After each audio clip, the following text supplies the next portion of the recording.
যখন গান গাইছি তখন সুর তাল লয় ছন্দের কোথাও মনে হচ্ছে ভুল হচ্ছে বা সুর ঠিকঠাক লাগছে না, তাল ম্যাচ করছে না। এই বিভিন্ন সমস্যা কেন? দীর্ঘদিন ধরে রেওয়াজের পরেও এই সমস্যা তখনই আসে যখন তার টেকনিকগুলো জানা থাকে না। অর্থাৎ আপনি যখন গানটা গাইছেন তখন সুরটা কোথা থেকে আসছে, মন্দ্র সপ্তকে আছে না মধ্য সপ্তকে আছে না তার সপ্তকে আছে। অনেকে বলেন মন্দ্র সপ্তকে মানে একদম খাদেই মাথা নিচু থাকবে, মধ্য সপ্তকে মাথা নিচু থাকছে না, এটা কিন্তু নয়।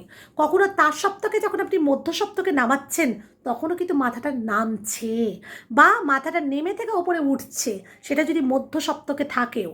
মন্দ্র সপ্তকে যে সবসময় মাথা নিচু থাকবে এমন কিন্তু কথা নয়, সুরের ওপর ডিপেন্ড করছে, বডি ব্যালেন্স, মুভিং, হ্যাঁ, আপনার কিভাবে সুরটা আসছে সেটা কিন্তু সব কিছু ডিপেন্ড করে কিন্তু টেকনিকের ওপর। একটা যাত্রীবাহী বা মালবাহী গাড়িকে যখন ড্রাইভার দাদা চালাচ্ছেন তিনি কিন্তু ভারটাকে সহ্য করছে না, কিন্তু টেকনিকটাকে মধ্যে নিয়ে যাচ্ছেন।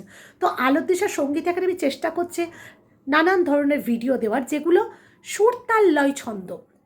আমি এত বলবো না যে এত রাগ রাগিনী শিখতে হবে, প্রচুর রাগ রাগিনী শিখবে তবে আপনি প্রচুর 7-8 ঘন্টা রেওয়াজ করতে হবে তবে আপনার সুর লাগবে, এটা কিন্তু ভুল কথা।